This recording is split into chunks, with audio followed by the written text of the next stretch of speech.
श्री राहुल गांधी जी, श्रीमती प्रियंका गांधी जी, सिद्धरामैया जी, हिमाचल मुख्यमंत्री सुक्खू जी, गौरव गोगोई जी, दीपेंद्र हुड्डा जी, मोहम्मद अली खान जी, CWC members, member of parliament Lok Sabha Rajya Sabha, विविध प्रदेशों के अध्यक्ष, कांग्रेस परिवार को तेलंगाना की ओर से मैं नमस्कार कहना चाहता हूं। कांग्रेस परिवार के सामने इतना अच्छा मंच पे मुझे बोलने के लिए मौका मिला। मैं अभिषेक मनु सिंघवी जी को धन्यवाद कहना चाहता हूं, क्योंकि बहुत कम मौके पे ऐसा मौका मिलेगा देश के बारे में, संविधान के बारे में, सोशल जस्टिस के बारे में, फ्रीडम के बारे में, डेमोक्रेसी एंड कॉन्स्टिट्यूशन के बारे में बोलने का बहुत कम मौका मिलेगा। इस समय पर मैं एक बात साफ कहना चाहता हूं, कांग्रेस पार्टी आजाद से पहले शुरुआत किए। आज जितने भी इस देश में चुनाव में लड़ रहा है, सत्ता में आकर केंद्र में, राज्य में सरकार चला रहे, ये सब राजनीतिक दल कांग्रेस पार्टी आजाद दिलवाने के बाद ही शुरुआत हुए। जितने भी, वो बीजेपी हो, BRS हो, JDU, BJD हो, RJD हो, कोई भी राजनीतिक दल आजाद आने के बाद शुरुआत हुए सो राजनीतिक दल आज चुनाव लड़ रहा है। मगर इनमें से हटकर एक ही पार्टी है, वो इंडियन नेशनल कांग्रेस। आजाद दिलवाने के लिए शुरुआत किए सो राजनीतिक दल कांग्रेस पार्टी ने। कांग्रेस पार्टी ने अंग्रेजों को हरा दे के इस देश को आजाद दिलवाए, इस देश को संविधान दिए, इस देश में दलित आदिवासियों को आरक्षण दिए, इस देश में सोशल जस्टिस करने के लिए कांग्रेस पार्टी ने कोशिश कर रहा है। इसीलिए दूसरे पार्टियों का जैसा नहीं है कांग्रेस पार्टी।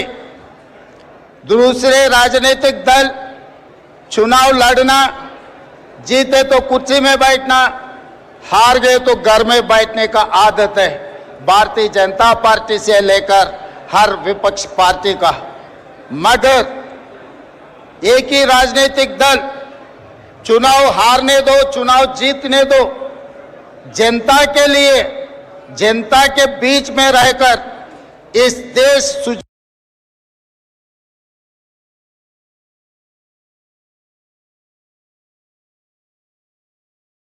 राजनीतिक दल आज भारतीय जनता पार्टी नरेंद्र मोदी जी के नेतृत्व में संविधान खतरा में है, आरक्षण हटाने के लिए कोशिश कर रहा है। 11 साल से सोशल जस्टिस के बारे में केंद्र सरकार ने सोचे नहीं। इसीलिए ऐसे मौके पे आज लॉ डिपार्टमेंट वाले अभिषेक मनु सिंघवी जी के नेतृत्व में ये जो सम्मेलन लगाए, आगे रास्ता दिखाने के लिए इस देश में सोशल जस्टिस के लिए हम लोग एक कार्याचरण लेके आगे जाने के लिए हम लोग कोशिश कर रहे हैं। आज कांग्रेस पार्टी, ये राजनीतिक दलों के जितने भी पार्टी के नेता लोग हैं, ये बिगड़ा हुआ नेता लोग हैं, ये बिगड़ा हुए नेता लोगों को रास्ते में लाने के लिए कांग्रेस पार्टी ने कोशिश कर रहा है। अगर सुने तो सुने, नहीं सुने तो दो चार थप्पड़ मार के तो भी उन लोगों को रास्ते में लाने के लिए कांग्रेस पार्टी, कांग्रेस परिवार ने कोशिश करने वाले हैं। कभी कभी भारतीय जनता पार्टी के नेता लोग ये कहते हैं कि कांग्रेस पार्टी ने क्या किया। मैं बीजेपी नेता लोगों को मैं ये याद दिलाना चाहता हूं, कांग्रेस पार्टी ने 140 साल पहले 140 करोड़ जनता को आजाद दिलवाने के लिए अंग्रेजों को हराने में पहले कदम उठाए। अंग्रेजों को हरा देके इस देश को आजादी दिलवाया कांग्रेस पार्टी ने। जब आतंकवादियों से बगल के राज्य पाकिस्तान से जब खतरा आए, तब इंदिरा जी ने पाकिस्तान के ऊपर वार डिक्लेयर कर देके पाकिस्तान को उस वार में हरा देके पाकिस्तान को दो टुकड़े करवा देके काली माता का नाम निभाया इंदिरा जी ने इस देश में। जिस दिन इस देश खतरा में था, उस दिन महात्मा गांधी जी ने शहीद होकर इस देश को बचाए, आतंकवादियों से बचाए। जिस दिन इस देश में आतंकवादियों का खतरा थे, उस दिन इंदिरा जी ने इस देश के लिए शहीद होकर आतंकवादियों को हरा देके इंदिरा जी ने इस देश को बचाए। और तीसरी बार इस देश आतंकवादियों के हाथ में खतरे में रहा तो राजीव गांधी जी ने शहीद होकर इस देश को बचाया, आतंकवादियों को हरा दिए इस देश में। यही नहीं, जब जब ब्रिटिशों को पाकिस्तानों को हरा दिए सो कांग्रेस पार्टी, आज नरेंद्र मोदी जी भारतीय जनता पार्टी को हराने के लिए कोई कम नहीं है। हमारे कांग्रेस पार्टी परिवार ने आने वाले चुनाव में बीजेपी और नरेंद्र मोदी जी को हरवाने के लिए कांग्रेस पार्टी पूरा कोशिश जारी रहेंगे। और बार बार गांधी परिवार ने क्या किया, यही सवाल उठाते रहता है। इस देश के लिए महात्मा गांधी जी ने शहीद हुए, इंदिरा जी ने शहीद हुए, राजीव गांधी जी ने शहीद हुए।